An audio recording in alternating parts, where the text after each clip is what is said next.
Hello, എല്ലാവർക്കും നമസ്കാരം.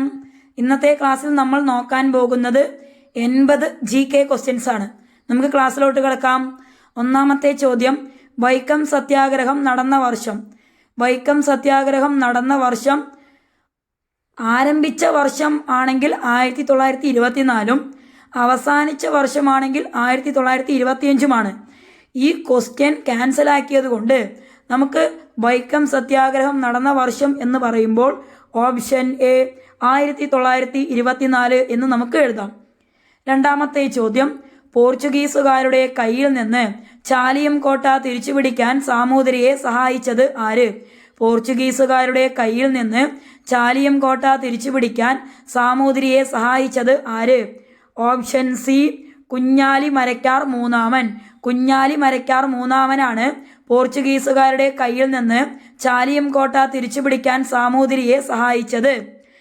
താഴെ പറയുന്നവയിൽ വള്ളത്തോൾ നാരായണ മേനോന്റെ കൃതി അല്ലാത്തത് ഏത്? താഴെ പറയുന്നവയിൽ വള്ളത്തോൾ നാരായണ മേനോന്റെ കൃതി അല്ലാത്തത് ഏത്? ഓപ്ഷൻ ഡി പാഞ്ചാലി ശപഥം. പാഞ്ചാലി ശപഥമാണ് വള്ളത്തോൾ നാരായണ മേനോന്റെ കൃതി അല്ലാത്തത്. എൻ്റെ ഗുരുനാഥൻ, ഇന്ത്യയുടെ കരച്ചിൽ, ബാപ്പുജി എന്നിവ വള്ളത്തോൾ നാരായണ മേനോന്റെ കൃതികളാണ്. ഭാരതീയ റിസർവ് ബാങ്കിന്റെ ആസ്ഥാനം. ഭാരതീയ റിസർവ് ബാങ്കിന്റെ ആസ്ഥാനം ഓപ്ഷൻ ബി മുംബൈ. മുംബൈ ആണ് ഭാരതീയ റിസർവ് ബാങ്കിന്റെ ആസ്ഥാനം. താഴെ പറയുന്നവയിൽ രാഷ്ട്രത്തിന്റെ നിർബന്ധിതമായ ചുമതല ഏത്? താഴെ പറയുന്നവയിൽ രാഷ്ട്രത്തിന്റെ നിർബന്ധിതമായ ചുമതല ഏത്? ഓപ്ഷൻ ഡി അവകാശ സംരക്ഷണം. അവകാശ സംരക്ഷണമാണ് രാഷ്ട്രത്തിന്റെ നിർബന്ധിതമായ ചുമതല. അടുത്ത ചോദ്യം, സതി എന്ന ശ്രദ്ധേയമായ ചിത്രം താഴെ പറയുന്നവരിൽ ആരുമായി ബന്ധപ്പെട്ടിരിക്കുന്നു? സതി എന്ന ശ്രദ്ധേയമായ ചിത്രം താഴെ പറയുന്നവരിൽ ആരുമായി ബന്ധപ്പെട്ടിരിക്കുന്നു? Option C Nandalal Bose. നന്ദലാൽ ബോസുമായിട്ട് ബന്ധപ്പെട്ടതാണ് സതി എന്ന ശ്രദ്ധേയമായ ചിത്രം. തിരുവിതാംകൂർ മുസ്ലിം മഹാജന സഭ സ്ഥാപിച്ച സാമൂഹ്യ പരിഷ്കർത്താവ്. തിരുവിതാംകൂർ മുസ്ലിം മഹാജന സഭ സ്ഥാപിച്ച സാമൂഹ്യ പരിഷ്കർത്താവ്. ഓപ്ഷൻ എ വക്കം അബ്ദുൽ ഖാദർ മൗലവി. വക്കം അബ്ദുൽ ഖാദർ മൗലവിയാണ് തിരുവിതാംകൂർ മുസ്ലിം മഹാജന സഭ സ്ഥാപിച്ച സാമൂഹ്യ പരിഷ്കർത്താവ്. അടുത്ത ചോദ്യം, മലയാളത്തിലെ ആദ്യത്തെ വ്യാകരണ ഗ്രന്ഥം തയ്യാറാക്കിയത് ആര്? മലയാളത്തിലെ ആദ്യത്തെ വ്യാകരണ ഗ്രന്ഥം തയ്യാറാക്കിയത് ആര്? Option C doctor Angelos Francis. Doctor Angelos Francis ആണ് മലയാളത്തിലെ ആദ്യത്തെ വ്യാകരണ ഗ്രന്ഥം തയ്യാറാക്കിയത്. അടുത്ത ചോദ്യം, ഇന്ത്യയിൽ അനുഭവപ്പെടുന്ന പ്രാദേശികവാദം. ഇന്ത്യയിൽ അനുഭവപ്പെടുന്ന പ്രാദേശികവാദം ഓപ്ഷൻ സി ലു. ലു ആണ് ഇന്ത്യയിൽ അനുഭവപ്പെടുന്ന പ്രാദേശികവാദം. അടുത്ത ക്വസ്റ്റ്യൻ നോക്കാം. മാരക രോഗമായ നിപ്പയ്ക്ക് കാരണം. മാരക രോഗമായ നിപ്പയ്ക്ക് കാരണം ഓപ്ഷൻ ഡി വൈറസ്. വൈറസ് ആണ് നിപ്പയ്ക്ക് കാരണം. ഇന്ത്യയുടെ അതിർത്തി ശരിയായി ക്രമപ്പെടുത്തുക. ഇന്ത്യയുടെ അതിർത്തി ശരിയായി ക്രമപ്പെടുത്തുക. കിഴക്ക് ഓപ്ഷൻ സി ബംഗാൾ ഉൾക്കടലാണ്. പടിഞ്ഞാറ് അറബിക്കടലാണ്. തെക്ക് ഇന്ത്യൻ മഹാസമുദ്രമാണ്. വടക്ക് ഹിമാലയ പർവ്വതമാണ്. അപ്പോൾ ഒന്നെന്ന് പറഞ്ഞു കഴിഞ്ഞാൽ നമ്മുടെ കിഴക്കാണ്. ഒന്ന് സി ആണ്. ഒന്ന് സി ബംഗാൾ ഉൾക്കടൽ, കിഴക്ക് ബംഗാൾ ഉൾക്കടൽ.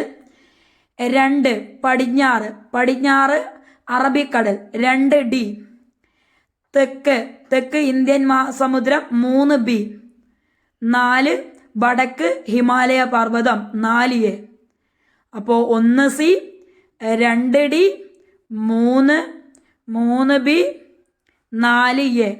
ഓപ്ഷൻ ബി ആണ് നമ്മുടെ ആൻസർ ആയിട്ട് വരിക. അടുത്ത ക്വസ്റ്റ്യൻ, ഇന്ത്യയുടെ ഭക്ഷ്യകലവറ എന്നറിയപ്പെടുന്നത്. ഇന്ത്യയുടെ ഭക്ഷ്യകലവറ എന്നറിയപ്പെടുന്നത് ഓപ്ഷൻ എ സമതലങ്ങൾ. സമതലങ്ങളാണ് ഇന്ത്യയുടെ ഭക്ഷ്യകലവറ എന്നറിയപ്പെടുന്നത്. ഇന്ത്യയിലെ ഏറ്റവും വലിയ പീഠഭൂമി ഏത്? ഇന്ത്യയിലെ ഏറ്റവും വലിയ പീഠഭൂമി ഏത്?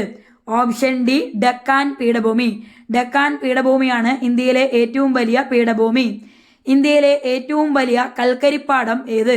ഇന്ത്യയിലെ ഏറ്റവും വലിയ കൽക്കരിപ്പാടം ഏത്? Option A Jharia. ജാറിയാണ് ഇന്ത്യയിലെ ഏറ്റവും വലിയ കൽക്കരിപ്പാടം.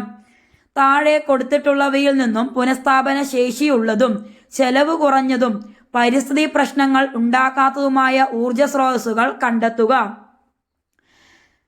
അപ്പോൾ വേലിയോർജം ശരിയാണ്.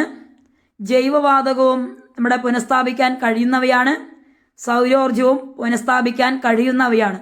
അപ്പോൾ 2, 3, 5 ആണ്. അതായത് പാരമ്പര്യേതര ഊർജ സ്രോതസ്സുകളാണ് ചോദിച്ചിരിക്കുന്നത്. 2, 3, 5 ആണ് വരിക. ഓപ്ഷൻ സി ആണ് ആൻസർ. അടുത്ത ക്വസ്റ്റ്യൻ, താഴെ തന്നിരിക്കുന്നവയിൽ ഖാരിഫ് വിളകൾ അല്ലാത്തത് ഏത്? ഖാരിഫ് വിളകൾ അല്ലാത്തത് ഏത് എന്നാണ് എഴുതേണ്ടത്. നെല്ല് എന്താണ്? നെല്ല് ഒരു ഖാരിഫ് വിളയാണ്. നെല്ല് എന്താണ്? ഖാരിഫ് വിളയാണ്. ഗോതമ്പ് ഖാരിഫ് വിളയല്ല, അപ്പോൾ ഗോതമ്പ് വരും. അതുപോലെ കടുക് എന്താണ്? കടുകും ഖാരിഫ് വിള അല്ല, അത് റാബി വിളയാണ്, അപ്പോൾ അതും വരും, ഖാരിഫ് വിളയല്ല. പുകയിലയും ഖാരിഫ് വിളയല്ല, അതും വരും. ചോളം ഖാരിഫ് വിളയാണ്. പരുത്തി ഖാരിഫ് വിളയാണ്. ചണം ഖാരിഫ് വിളയാണ്. പഴവർഗ്ഗങ്ങൾ ഖാരിഫ് വിളയല്ല. അപ്പോൾ 2, 3, 4, 8 ഖാരിഫ് വിളകൾ അല്ലാത്തത്. ഓപ്ഷൻ ഡി ആണ് ആൻസർ. അപ്പോൾ ഖാരിഫ് വിളകൾ അല്ലാത്തത് ഗോതമ്പ്, കടുക്, പുകയില, പഴവർഗ്ഗങ്ങൾ. എന്നാൽ ഖാരിഫ് വിളകൾ ഏതൊക്കെയാണ്? നെല്ല്, ചോളം, പരുത്തി, ചണം, കരിമ്പ്, നിലക്കടല എന്നിവയാണ് ഖാരിഫ് വിളകൾ. അടുത്ത ചോദ്യം, യൂണിവേഴ്സൽ ഫൈബർ എന്നറിയപ്പെടുന്നത്. യൂണിവേഴ്സൽ ഫൈബർ എന്നറിയപ്പെടുന്നത് ഓപ്ഷൻ ബി പരുത്തി. അടുത്ത ചോദ്യം, കരിമ്പ് കൃഷിയുമായി ബന്ധമില്ലാത്ത പ്രസ്താവന ഏത്? ഉഷ്ണമേഖലാ വിളയായ കരിമ്പിന് ചൂടും മഴയുമുള്ള കാലാവസ്ഥയാണ് വേണ്ടത്. ആ പ്രസ്താവന ശരിയാണ്. കറുത്ത മണ്ണ്, എക്കൽ മണ്ണ് തുടങ്ങിയ മണ്ണിനങ്ങൾ കരിമ്പ് കൃഷി അനുയോജ്യമാണ്. ആ പ്രസ്താവനയും ശരിയാണ്. കരിമ്പ് ഉൽപാദനത്തിൽ ഇന്ത്യക്ക് ഒന്നാം സ്ഥാനമാണ്. ആ പ്രസ്താവന തെറ്റാണ്. കരിമ്പ് ഉൽപാദനത്തിൽ ഇന്ത്യയല്ല ഒന്നാം സ്ഥാനം. കരിമ്പ് വിളവെടുത്തു കഴിഞ്ഞാൽ ഉടൻ തന്നെ ഫാക്ടറികളിൽ എത്തിച്ച് അതിൻ്റെ നേരെടുത്തില്ലെങ്കിൽ കരിമ്പിലെ സൂക്രോസിന്റെ അളവ് കുറയും. ആ പ്രസ്താവനയും ശരിയാണ്. അപ്പോൾ ഇതിലെ ബന്ധമില്ലാത്ത പ്രസ്താവന ഓപ്ഷൻ സി ആണ് ആൻസർ ആയിട്ട് വരിക. സമത്വ സമാജം എന്ന പ്രസ്ഥാനം സ്ഥാപിച്ചതാര്? സമത്വ സമാജം എന്ന പ്രസ്ഥാനം സ്ഥാപിച്ചതാര്? Option A വൈകുണ്ഠസ്വാമികൾ. വൈകുണ്ഠസ്വാമികളാണ് സമത്വ സമാജം എന്ന പ്രസ്ഥാനം സ്ഥാപിച്ചത്. അടുത്ത ചോദ്യം, ചന്ദ്രയാൻ 3 വിക്ഷേപിച്ചതെന്ന്? ചന്ദ്രയാൻ 3 വിക്ഷേപിച്ചതെന്ന്? Option D 2023 July 14. 2023 July 14 Chandrayaan 3 വിക്ഷേപിച്ചത്. സ്വത്തവകാശം മൗലികാവകാശങ്ങളുടെ പട്ടികയിൽ നിന്നും നീക്കം ചെയ്ത ഭരണഘടനാ ഭേദഗതി. സ്വത്തവകാശം മൗലികാവകാശങ്ങളുടെ പട്ടികയിൽ നിന്നും നീക്കം ചെയ്ത ഭരണഘടനാ ഭേദഗതി ഓപ്ഷൻ സി 44. മൗലിക കടമകൾ ഇന്ത്യൻ ഭരണഘടനയിൽ ഉൾപ്പെടുത്തിയ ഭരണഘടനാ ഭേദഗതി. മൗലിക കടമകൾ ഇന്ത്യൻ ഭരണഘടനയിൽ ഉൾപ്പെടുത്തിയ ഭരണഘടനാ ഭേദഗതി ഓപ്ഷൻ എ 42. 42ാം ഭേദഗതിയാണ് മൗലിക കടമകൾ ഇന്ത്യൻ ഭരണഘടനയിൽ ഉൾപ്പെടുത്തിയ ഭരണഘടനാ ഭേദഗതി. ദേശീയ മനുഷ്യാവകാശ കമ്മീഷന്റെ പ്രഥമ ചെയർമാൻ. ദേശീയ മനുഷ്യാവകാശ കമ്മീഷന്റെ പ്രഥമ chairman option D Ranganath Mishra. Ranganath മിശ്രയാണ് ദേശീയ മനുഷ്യാവകാശ കമ്മീഷന്റെ പ്രഥമ ചെയർമാൻ. ദേശീയ പതാകയുടെ രൂപകൽപ്പന ഭരണഘടനാ നിർമ്മാണ സഭ അംഗീകരിച്ചത്. ദേശീയ പതാകയുടെ രൂപകൽപ്പന ഭരണഘടനാ നിർമ്മാണ സഭ അംഗീകരിച്ചത് ഓപ്ഷൻ ബി 22 ജൂലൈ 1947. 1947 ജൂലൈ 22 ദേശീയ പതാകയുടെ രൂപകൽപ്പന ഭരണഘടനാ നിർമ്മാണ സഭ അംഗീകരിച്ചത്. അടുത്ത ക്വസ്റ്റ്യൻ, വന്ദേ മാതരം ചിട്ടപ്പെടുത്തിയിരിക്കുന്നത്. ഈ ക്വസ്റ്റ്യൻ ക്യാൻസലായി പോയിട്ടുണ്ട്, അതുകൊണ്ട് നമ്മളിത് നോക്കേണ്ട ആവശ്യമില്ല. ദേശീയ ചിഹ്നത്തിൽ രേഖപ്പെടുത്തിയിരിക്കുന്ന വാക്യം. ദേശീയ ചിഹ്നത്തിൽ രേഖപ്പെടുത്തിയിരിക്കുന്ന വാക്യം ഓപ്ഷൻ ഡി സത്യമേവ ജയതേ. സത്യമേവ ജയതേ എന്നാണ് ദേശീയ ചിഹ്നത്തിൽ രേഖപ്പെടുത്തിയിരിക്കുന്ന വാക്യം. ഇന്ത്യയുടെ ദേശീയ പൈതൃക മൃഗം. ഇന്ത്യയുടെ ദേശീയ പൈതൃക മൃഗം ഓപ്ഷൻ ബി ആന. കേന്ദ്ര വിവരാവകാശ കമ്മീഷൻ രൂപീകരിച്ച വർഷം. കേന്ദ്ര വിവരാവകാശ കമ്മീഷൻ രൂപീകരിച്ച വർഷം ഓപ്ഷൻ സി 2005. 2005 കേന്ദ്ര വിവരാവകാശ കമ്മീഷൻ രൂപീകരിച്ചത്. ഇന്ത്യൻ ഭരണഘടനയുടെ ഏതു ഭാഗത്താണ് മൗലിക കടമകളെക്കുറിച്ച് പ്രതിപാദിക്കുന്നത്? ഇന്ത്യൻ ഭരണഘടനയുടെ ഏതു ഭാഗത്താണ് മൗലിക കടമകളെക്കുറിച്ച് പ്രതിപാദിക്കുന്നത്? Option A part 4A. Part 4A മൗലിക കടമകളെക്കുറിച്ച് പ്രതിപാദിക്കുന്നത്. റിട്ടുകൾ പുറപ്പെടുവിക്കുന്നതിന് ഹൈക്കോടതികൾക്ക് അധികാരം നൽകുന്ന ഭരണഘടനാ അനുച്ഛേദം. റിട്ടുകൾ പുറപ്പെടുവിക്കുന്നതിന് ഹൈക്കോടതികൾക്ക് അധികാരം നൽകുന്ന ഭരണഘടനാ അനുച്ഛേദം. Option D 226. അടുത്ത ക്വസ്റ്റ്യൻ, INA രൂപീകരിച്ചത് ആരായിരുന്നു? INA രൂപീകരിച്ചത് ആരായിരുന്നു? Option A Subhash Chandrabose. സുഭാഷ് ചന്ദ്രബോസ് ആണ് INA രൂപീകരിച്ചത്. INA രൂപീകരിച്ചത് സുഭാഷ് ചന്ദ്രബോസ് ആണ്. ഇന്ത്യൻ വർത്തമാന പത്രങ്ങളെ നിയന്ത്രിക്കാൻ വേണ്ടി പ്രാദേശിക ഭാഷാ പത്ര നിയമം നടപ്പിലാക്കിയത് ആര്? ഇന്ത്യൻ വർത്തമാന പത്രങ്ങളെ നിയന്ത്രിക്കാൻ വേണ്ടി പ്രാദേശിക ഭാഷാ പത്ര നിയമം നടപ്പിലാക്കിയത് ആര്? ഓപ്ഷൻ എ ലിട്ടൻ പ്രഭു. ലിട്ടൻ പ്രഭുവാണ് പ്രാദേശിക ഭാഷാ പത്ര നിയമം നടപ്പിലാക്കിയത്. വിധവകൾക്ക് വിദ്യാഭ്യാസം നൽകുന്നതിനായി പണ്ഡിത രമാബായി ബോംബെയിൽ സ്ഥാപിച്ച സ്ഥാപനം ഏതായിരുന്നു? വിധവകൾക്ക് വിദ്യാഭ്യാസം നൽകുന്നതിനായി പണ്ഡിത രമാബായി ബോംബെയിൽ സ്ഥാപിച്ച സ്ഥാപനം ഏതായിരുന്നു? Option B Sharada Sadan. ശാരദാ സദനാണ് വിധവകൾക്ക് വിദ്യാഭ്യാസം നൽകുന്നതിനായി പണ്ഡിത രമാബായി ബോംബെയിൽ സ്ഥാപിച്ച സ്ഥാപനം. അടുത്ത ചോദ്യം, ഇന്ത്യയുടെ അഭിമാന സ്ഥാപനമായ ISRO രൂപീകൃതമായ വർഷം. ഇന്ത്യയുടെ അഭിമാന സ്ഥാപനമായ ISRO രൂപീകൃതമായ വർഷം. Option D 1969. 1969 ISRO രൂപീകൃതമായത്. ഇന്ത്യൻ ഭരണഘടനാ നിർമ്മാണ സഭയുടെ അധ്യക്ഷൻ ആരായിരുന്നു? ഇന്ത്യൻ ഭരണഘടനാ നിർമ്മാണ സഭയുടെ അധ്യക്ഷൻ ആരായിരുന്നു? Option B Rajendra Prasad. Doctor Rajendra പ്രസാദാണ് ഇന്ത്യൻ ഭരണഘടനാ നിർമ്മാണ സഭയുടെ അധ്യക്ഷൻ. നമ്മുടെ ദേശീയ ഗീതമായ വന്ദേമാതരം എടുത്തത് ഏത് കൃതിയിൽ നിന്നാണ്? നമ്മുടെ ദേശീയ ഗീതമായ വന്ദേമാതരം എടുത്തത് ഏത് കൃതിയിൽ നിന്നാണ്? Option A Anandamath. ആനന്ദമഠം എന്ന കൃതിയിൽ നിന്നാണ് വന്ദേമാതരം എടുത്തിരിക്കുന്നത്. ആരുടെ ജന്മദിനമാണ് നവംബർ 11 ദേശീയ വിദ്യാഭ്യാസ ദിനമായി ആചരിക്കുന്നത്? ആരുടെ ദിനമാണ് നവംബർ 11 ദേശീയ വിദ്യാഭ്യാസ ദിനമായി ആചരിക്കുന്നത്? Option D Maulana Abdul Kalam Azad. മൗലാന അബ്ദുൾ കലാം ആസാദിന്റെ ജന്മദിനം നവംബർ 11 ദേശീയ വിദ്യാഭ്യാസ ദിനമായി ആചരിക്കുന്നു. സംസ്ഥാന പുനഃസംഘടനാ കമ്മീഷന്റെ ഭാഗമല്ലാത്തത് ആര്? സംസ്ഥാന പുനഃസംഘടനാ കമ്മീഷന്റെ ഭാഗമല്ലാത്തത് ആര്? Option C VP Menon. VP Menon നാട്ടുരാജ്യ സംയോജനവുമായിട്ട് ബന്ധപ്പെട്ട മലയാളിയാണ്. സംസ്ഥാന പുനഃസംഘടനാ കമ്മീഷന്റെ ഭാഗമായിട്ടുള്ളവർ ഫസൽ അലി, HN കുൻസു, KM പണിക്കർ. അടുത്ത ചോദ്യം, ഇന്ത്യയിലെ ദാരിദ്ര്യത്തിന്റെയും പട്ടിണിയുടെയും കാരണങ്ങളെ ചോർച്ചാ സിദ്ധാന്തം ആയി ആവിഷ്കരിച്ചത് ആര്? ഇന്ത്യയിലെ ദാരിദ്ര്യത്തിന്റെയും പട്ടിണിയുടെയും കാരണങ്ങളെ ചോർച്ചാ സിദ്ധാന്തമായി ആവിഷ്കരിച്ചത് ആര്? Option C Dadabhai Naoroji. ദാദാഭായ് നവറോജിയുടേതാണ് ചോർച്ചാ സിദ്ധാന്തം. കപ്പലോട്ടിയ തമിഴൻ എന്ന പേരിൽ അറിയപ്പെടുന്നത് ആര്? കപ്പലോട്ടിയ തമിഴൻ എന്ന പേരിൽ അറിയപ്പെടുന്നത് ആര്? Option B VO Chidambaram Pillai. VO Chidambaram പിള്ളയാണ് കപ്പലോട്ടിയ തമിഴൻ എന്ന പേരിൽ അറിയപ്പെടുന്നത്. കേരളത്തിലെ ഏറ്റവും വലിയ ജില്ല. കേരളത്തിലെ ഏറ്റവും വലിയ ജില്ല ഓപ്ഷൻ ബി ഇടുക്കിയാണ്. ഇടുക്കിയാണ് കേരളത്തിലെ ഏറ്റവും വലിയ ജില്ല. മികച്ച നടനുള്ള ദേശീയ പുരസ്കാരം ലഭിച്ച ആദ്യ മലയാള നടൻ. മികച്ച നടനുള്ള ദേശീയ പുരസ്കാരം ലഭിച്ച ആദ്യ മലയാള നടൻ. Option C PJ Antony. PJ ആന്റണിയാണ് മികച്ച നടനുള്ള ദേശീയ പുരസ്കാരം ലഭിച്ച ആദ്യ മലയാള നടൻ.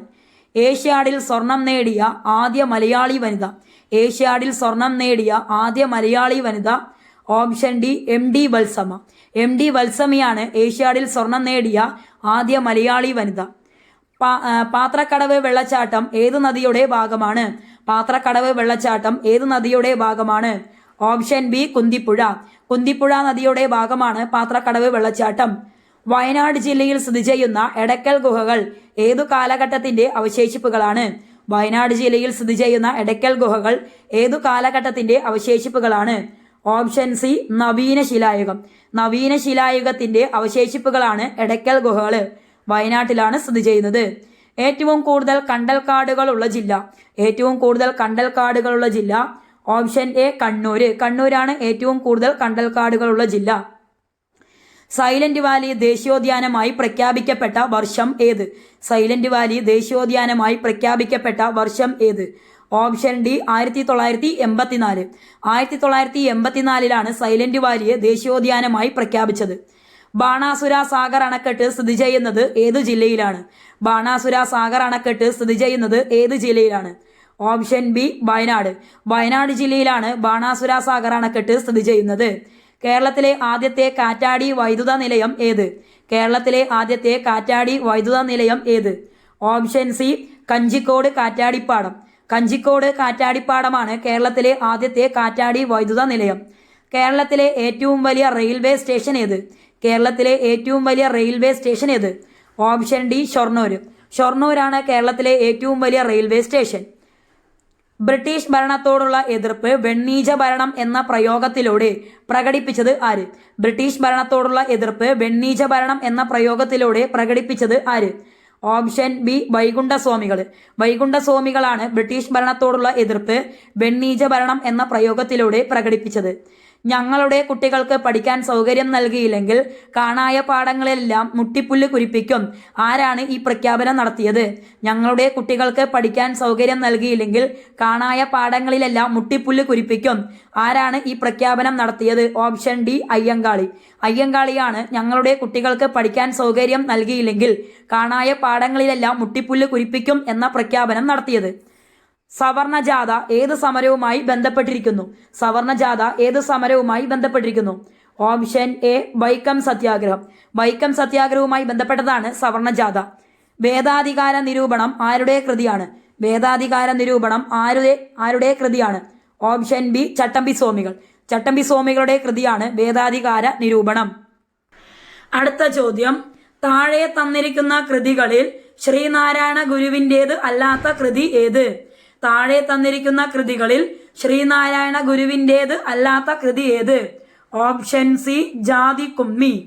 ജാതിക്കുമ്മിയാണ് ശ്രീനാരായണ ഗുരുവിൻ്റേത് അല്ലാത്ത കൃതി. ആത്മോപദേശ ശതകം, ദൈവ ദശകം, ദർശനമാല എന്നിവയെല്ലാം ശ്രീനാരായണ ഗുരുവിൻ്റെ കൃതികളാണ്.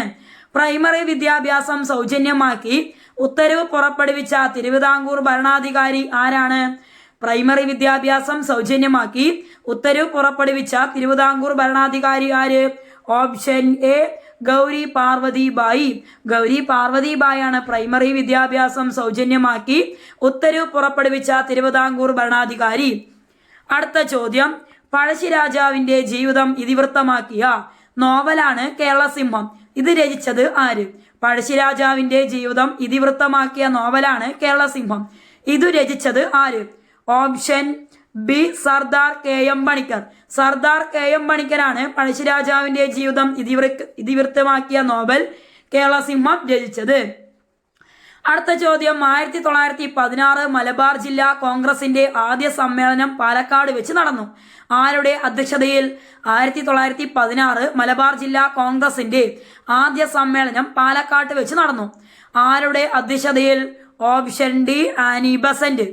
ആനി ബസന്റെ അധ്യക്ഷതയിൽ 1916 മലബാർ ജില്ലാ കോൺഗ്രസിന്റെ ആദ്യ സമ്മേളനം പാലക്കാട് വെച്ച് നടന്നു. അടുത്ത ചോദ്യം, പ്രത്യക്ഷ രക്ഷാ ദൈവസഭയുടെ രൂപീകരണത്തിന് നേതൃത്വം നൽകിയത് ആര്? പ്രത്യക്ഷ രക്ഷാ ദൈവസഭയുടെ രൂപീകരണത്തിന് നേതൃത്വം നൽകിയത് ആര്? Option A Kumaragurudevan. കുമാരഗുരുദേവനാണ് പ്രത്യക്ഷ രക്ഷാ ദൈവസഭയുടെ രൂപീകരണത്തിന് നേതൃത്വം നൽകിയത്. ഇന്ത്യൻ നാഷണൽ കോൺഗ്രസിന്റെ അധ്യക്ഷ പദവിയിലിരുന്ന ഒരേ ഒരു മലയാളിയായിരുന്നു. ഇന്ത്യൻ നാഷണൽ കോൺഗ്രസിന്റെ അധ്യക്ഷ പദവിയിലിരുന്ന ഒരേ ഒരു മലയാളിയായിരുന്നു. Option A Chettur Sankaran Nair. ചേറ്റൂർ ശങ്കരൻ നായരാണ് ഇന്ത്യൻ നാഷണൽ കോൺഗ്രസിന്റെ അധ്യക്ഷ പദവിയിലിരുന്ന ഒരേ ഒരു മലയാളി. അടുത്തൊരു ചോദ്യം, മസ്തിഷ്കത്തെ പൊതിഞ്ഞു സംരക്ഷിക്കുന്ന ആവരണം. മസ്തിഷ്കത്തെ പൊതിഞ്ഞു സംരക്ഷിക്കുന്ന ആവരണം. Option B meninges. മെനിഞ്ചസ് ആണ് മസ്തിഷ്കത്തെ പൊതിഞ്ഞു സംരക്ഷിക്കുന്ന ആവരണം. അടുത്ത ചോദ്യം, ഒരു ബാക്ടീരിയ രോഗമല്ലാത്തത് ഏത്? ഒരു ബാക്ടീരിയ രോഗമല്ലാത്തത് ഏത്? Option D hepatitis. ഹെപ്പറ്റൈറ്റിസ് ആണ് ബാക്ടീരിയ രോഗമല്ലാത്തത്. വൈറസ് രോഗമാണ് ഹെപ്പറ്റൈറ്റിസ്.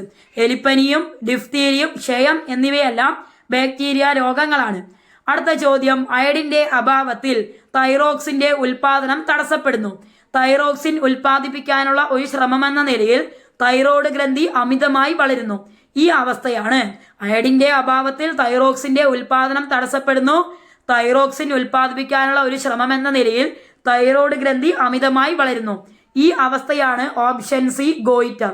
ഗോയിറ്റർ എന്നാൽ അയഡിന്റെ അഭാവത്തിൽ തൈറോക്സിന്റെ ഉൽപാദനം തടസ്സപ്പെടുകയും തൈറോക്സിൻ ഉൽപ്പാദിപ്പിക്കാനുള്ള ഒരു ശ്രമമെന്ന നിലയിൽ തൈറോയ്ഡ് ഗ്രന്ഥി അമിതമായി വളരുകയും ചെയ്യുന്ന അവസ്ഥയാണ് ഗോയിറ്റർ. അടുത്ത ചോദ്യം, കൈക്കുഴ, കാൽക്കുഴ എന്നീ ശരീരഭാഗങ്ങളിൽ കാണപ്പെടുന്ന അസ്ഥിസന്ധി. കൈക്കുഴ, കാൽക്കുഴ എന്നീ ശരീരഭാഗങ്ങളിൽ കാണപ്പെടുന്ന അസ്ഥിസന്ധി. ഓപ്ഷൻ സി തെന്നി നീങ്ങുന്ന സന്ധി. തെന്നി നീങ്ങുന്ന സന്ധിയാണ് കൈക്കുഴ, കാൽക്കുഴ എന്നീ ശരീരഭാഗങ്ങളിൽ കാണപ്പെടുന്ന അസ്ഥിസന്ധി. കേരളത്തിൽ ശിശുമാതൃ മരണനിരക്കുകൾ കുറയ്ക്കുന്നതിന്റെ ഭാഗമായി നവജാത ശിശുക്കളിൽ നടത്തിവരുന്ന കോംപ്രിഹെൻസീവ് ന്യൂബോൺ സ്ക്രീനിംഗ് പ്രോഗ്രാം ഏത് പേരിലാണ് അറിയപ്പെടുന്നത്? കേരളത്തിൽ ശിശുമാതൃ മരണനിരക്കുകൾ കുറയ്ക്കുന്നതിന്റെ ഭാഗമായി നവജാത ശിശുക്കളിൽ നടത്തിവരുന്ന കോംപ്രിഹെൻസീവ് ന്യൂബോൺ സ്ക്രീനിംഗ് പ്രോഗ്രാം ഏത് പേരിലാണ് അറിയപ്പെടുന്നത്? ഓപ്ഷൻ എ ശലഭം പദ്ധതി. ശലഭം പദ്ധതി കേരളത്തിൽ ശിശുമാതൃ മരണനിരക്കുകൾ കുറയ്ക്കുന്നതിന്റെ ഭാഗമായി നവജാത ശിശുക്കളിൽ നടത്തിവരുന്ന കോംപ്രിഹെൻസീവ് ന്യൂബോൺ സ്ക്രീനിംഗ് പ്രോഗ്രാം ആണ്. അടുത്ത ചോദ്യം, പാരിസ്ഥിതിക ആരോഗ്യ പ്രശ്നങ്ങൾ പ്രതിപാദിക്കുന്ന റേച്ചൽ കാർസന്റെ പുസ്തകം ഏത്? പാരിസ്ഥിതിക ആരോഗ്യ പ്രശ്നങ്ങൾ പ്രതിപാദിക്കുന്ന റേച്ചൽ കാർസന്റെ പുസ്തകം ഏത്? ഓപ്ഷൻ ബി നിശബ്ദ വസന്തം. നിശബ്ദ വസന്തമാണ് പാരിസ്ഥിതിക ആരോഗ്യ പ്രശ്നങ്ങൾ പ്രതിപാദിക്കുന്ന റേച്ചൽ കാർസന്റെ പുസ്തകം. സൈലന്റ് വാലിയിലൂടെ ഒഴുകുന്ന പുഴ ഏത്? സൈലന്റ് വാലിയിലൂടെ ഒഴുകുന്ന പുഴ ഏത്? Option A Kunthipuzha. കുന്തിപ്പുഴയാണ് സൈലന്റ് വാലിയിലൂടെ ഒഴുകുന്ന പുഴ. അടുത്ത ചോദ്യം, കേന്ദ്ര തോട്ടവിള ഗവേഷണ കേന്ദ്രം സ്ഥിതി ചെയ്യുന്നത് എവിടെ? കേന്ദ്ര തോട്ടവിള ഗവേഷണ കേന്ദ്രം സ്ഥിതി ചെയ്യുന്നത് എവിടെ? Option C Kasaragod. കാസർഗോഡിലാണ് കേന്ദ്ര തോട്ടവിള ഗവേഷണ കേന്ദ്രം സ്ഥിതി ചെയ്യുന്നത്. 2021 ലോക പരിസ്ഥിതി ദിനത്തിന്റെ മുദ്രാവാക്യം എന്താണ്? 2021 ലോക പരിസ്ഥിതി ദിനത്തിന്റെ മുദ്രാവാക്യം എന്താണ്? ഓപ്ഷൻ ഡി പരിസ്ഥിതി പുനഃസ്ഥാപനം. പരിസ്ഥിതി പുനഃസ്ഥാപനം എന്നതാണ് 2021 ലോക പരിസ്ഥിതി ദിനത്തിന്റെ മുദ്രാവാക്യം. അടുത്ത ചോദ്യം, ഉപ്പിന്റെ അംശമുള്ള സ്ഥലങ്ങളിൽ കൃഷി ചെയ്യുന്ന അത്യുൽപാദന ശേഷിയുള്ള ഒരു നെല്ലിനം. ഉപ്പിന്റെ അംശമുള്ള സ്ഥലങ്ങളിൽ കൃഷി ചെയ്യുന്ന അത്യുൽപാദന ശേഷിയുള്ള ഒരു നെല്ലിനം. Option C Ezhome. ഏഴോം നെല്ലിനമാണ് ഉപ്പിന്റെ അംശമുള്ള സ്ഥലങ്ങളിൽ കൃഷി ചെയ്യുന്ന അത്യുൽപാദന ശേഷിയുള്ള ഒരു നെല്ലിനം. അടുത്ത ചോദ്യം, ആറ്റത്തിനുള്ളിൽ കാണുന്ന കണങ്ങളുടെ പേരും അവയുടെ ചാർജും തന്നിരിക്കുന്നു. ശരിയായ ജോഡികൾ കണ്ടെത്തുക. ആറ്റത്തിനുള്ളിൽ കാണുന്ന കണങ്ങളുടെ പേരും അവയുടെ ചാർജും തന്നിരിക്കുന്നു. ശരിയായ ജോഡികൾ കണ്ടെത്തുക. ഇലക്ട്രോൺ നെഗറ്റീവ് ചാർജ് ആണ്, ശരിയാണ്. പ്രോട്ടോൺ ചാർജ് ഇല്ല, തെറ്റാണ്. പ്രോട്ടോൺ പോസിറ്റീവ് ചാർജ് ആണ്, ശരിയാണ്. ന്യൂട്രോൺ നെഗറ്റീവ് ചാർജ് ആണ്, തെറ്റാണ്. അപ്പോൾ പ്രോട്ടോണിന് പോസിറ്റീവ് ചാർജ് ആണ്, ഇലക്ട്രോണിന് നെഗറ്റീവ് ചാർജ് ആണ്, ന്യൂട്രോണിന് ചാർജ് ഇല്ല. ഇതിൽ ശരിയായിട്ടുള്ള ജോഡികൾ 1ഉം 3ഉമാണ്. ഓപ്ഷൻ എ ആണ് ആൻസർ ആയിട്ട് വരുന്നത്. അടുത്ത ചോദ്യം, ഏത് ലോഹത്തിന്റെ അയിരാണ് കലാമിൻ? ഏത് ലോഹത്തിന്റെ അയിരാണ് കലാമിൻ? Option D zinc. സിങ്കിന്റെ അയിരാണ് കലാമിൻ. അഷ്ട നിയമം ആവിഷ്കരിച്ചത് ആര്? അഷ്ടമ നിയമം ആവിഷ്കരിച്ചത് ആര്? Option B Newlands. ന്യൂലാൻസ് ആണ് അഷ്ടമ നിയമം ആവിഷ്കരിച്ചത്. ജലത്തിലെ ഘടകമൂലകങ്ങൾ. ജലത്തിലെ ഘടകമൂലകങ്ങൾ. Option C hydrogen, oxygen. Hydrogen, oxygen എന്നിവയാണ് ജലത്തിലെ ഘടകമൂലകങ്ങൾ. അടുത്ത ചോദ്യം, തെർമോപ്ലാസ്റ്റിക്കിന് ഉദാഹരണം. തെർമോപ്ലാസ്റ്റിക്കിന് ഉദാഹരണം ഓപ്ഷൻ ഡി PVC ആണ്. PVC ആണ് തെർമോപ്ലാസ്റ്റിക്കിന് ഉദാഹരണം. ബേക്കലൈറ്റും പോളിസ്റ്ററും മെലാനിൻ, ഫോർമാൽഡിഹൈഡ് ഒക്കെ തെർമോസെറ്റിംഗ് പ്ലാസ്റ്റിക്കിനാണ് ഉദാഹരണം. PVC ആണ് തെർമോപ്ലാസ്റ്റിക്കിന് ഉദാഹരണം. ഇൻക്യുബേറ്ററിൽ മുട്ട വിരിയിക്കുന്നത് ഏത് താപപ്രസരണത്തിനുള്ള ഉദാഹരണമാണ്? ഇൻക്യുബേറ്ററിൽ മുട്ട വിരിയിക്കുന്നത് ഏത് താപപ്രസരണത്തിനുള്ള ഉദാഹരണമാണ്? ഓപ്ഷൻ സി വികിരണം. വികിരണത്തിന്റെ ഉദാഹരണമാണ് ഇൻക്യുബേറ്ററിൽ മുട്ട വിരിയിക്കുന്നത്. അടുത്ത ചോദ്യം, സമതല ദർപ്പണത്തിൽ രൂപപ്പെടുന്ന പ്രതിബിംബത്തിന്റെ സവിശേഷത അല്ലാത്തത് ഏവ? സമതല ദർപ്പണത്തിൽ രൂപപ്പെടുന്ന പ്രതിബിംബത്തിന്റെ സവിശേഷത അല്ലാത്തത് ഏവ? വസ്തുവിന്റെ വലുപ്പം തന്നെയായിരിക്കും പ്രതിബിംബത്തിനും, ശരിയാണ്. പ്രതിബിംബത്തിന്റെ വലുപ്പം വസ്തുവിനേക്കാൾ ചെറുതായിരിക്കും, അത് തെറ്റാണ്. പ്രതിബിംബവും ദർപ്പണവും തമ്മിലുള്ള അകലം വസ്തുവും ദർപ്പണവും തമ്മിലുള്ള അകലത്തേക്കാൾ കൂടുതലായിരിക്കും, ആ പ്രസ്താവനയും തെറ്റാണ്. വസ്തുവും ദർപ്പണവും തമ്മിലുള്ള അകലവും ദർപ്പണവും പ്രതിബിംബവും തമ്മിലുള്ള അകലവും തുല്യമാണ്, അതും ശരിയാണ്. അപ്പോൾ സവിശേഷത അല്ലാത്തതെന്നാണ് പറഞ്ഞിരിക്കുന്നത്. 2ഉം 3ആണ് തെറ്റായിട്ടുള്ളത്. ഓപ്ഷൻ സി ആണ് ആൻസർ ആയിട്ട് വരുന്നത്. അടുത്ത ചോദ്യം, ചന്ദ്രന് ഒരു തവണ ഭ്രമണം ചെയ്യാൻ വേണ്ട സമയം എത്ര? ചന്ദ്രന് ഒരു തവണ ഭ്രമണം ചെയ്യാൻ വേണ്ട സമയം എത്ര? ഓപ്ഷൻ എ 27 1/3 ദിവസമാണ്. ചന്ദ്രന് ഒരു തവണ ഭ്രമണം ചെയ്യാൻ വേണ്ട സമയം 27 ദിവസമാണ്. പെൻസിൽ കോമ്പസിൽ ഘടിപ്പിച്ച് വൃത്തം വരയ്ക്കുമ്പോൾ പെൻസിലിന്റെ ചലനം ഏതു തരം ചലനമാണ്? പെൻസിൽ കോമ്പസിൽ ഘടിപ്പിച്ച് വൃത്തം വരയ്ക്കുമ്പോൾ പെൻസിലിന്റെ ചലനം ഏതു തരം ചലനമാണ്? ഓപ്ഷൻ ഡി വർത്തുള ചലനമാണ്. വർത്തുള ചലനമാണ് പെൻസിൽ കോമ്പസിൽ ഘടിപ്പിച്ച് വൃത്തം വരയ്ക്കുമ്പോൾ പെൻസിലിന്റെ ചലനം. ഏറ്റവും കൂടുതൽ ഊർജമുള്ള വെള്ളത്തിന്റെ അവസ്ഥ ഏത്? ഏറ്റവും കൂടുതൽ ഊർജമുള്ള വെള്ളത്തിന്റെ അവസ്ഥ ഏത്? ഓപ്ഷൻ ബി നീരാവി. നീരാവിയിലാണ് ഏറ്റവും കൂടുതൽ ഊർജമുള്ള വെള്ളത്തിന്റെ അവസ്ഥ. ഇത്രയും ക്വസ്റ്റ്യൻസ് ആണ്, 80 ക്വസ്റ്റ്യൻസ് ആണ് നമ്മൾ ഇന്ന് ഡിസ്കസ് ചെയ്തിരിക്കുന്നത്. ഇതെല്ലാം തന്നെ ഇമ്പോർട്ടൻ്റ് ആയിട്ടുള്ള ക്വസ്റ്റ്യൻസ് ആണ്. ഇതിൽ ക്വസ്റ്റ്യൻസ് ഇനി വരാൻ പോകുന്ന 10th പ്രിലിമിനറി എക്സാമുകളിലും VFA എക്സാമുകളിലും റിപ്പീറ്റ് ആവുന്നതാണ്. എല്ലാവരും കാണുക. അറിയാത്തത് എന്തെങ്കിലും ഉണ്ടെങ്കിൽ എഴുതി വെക്കുക. Thank you so much my dear friends. ഇതിന്റെ കട്ട് ഓഫ് മാർക്ക് എന്ന് പറയുന്നത് 65 ആണ്. എത്ര മാർക്ക് നിങ്ങൾക്ക് കിട്ടിയിട്ടുണ്ട് താഴത്ത് കമന്റ് ചെയ്യുക.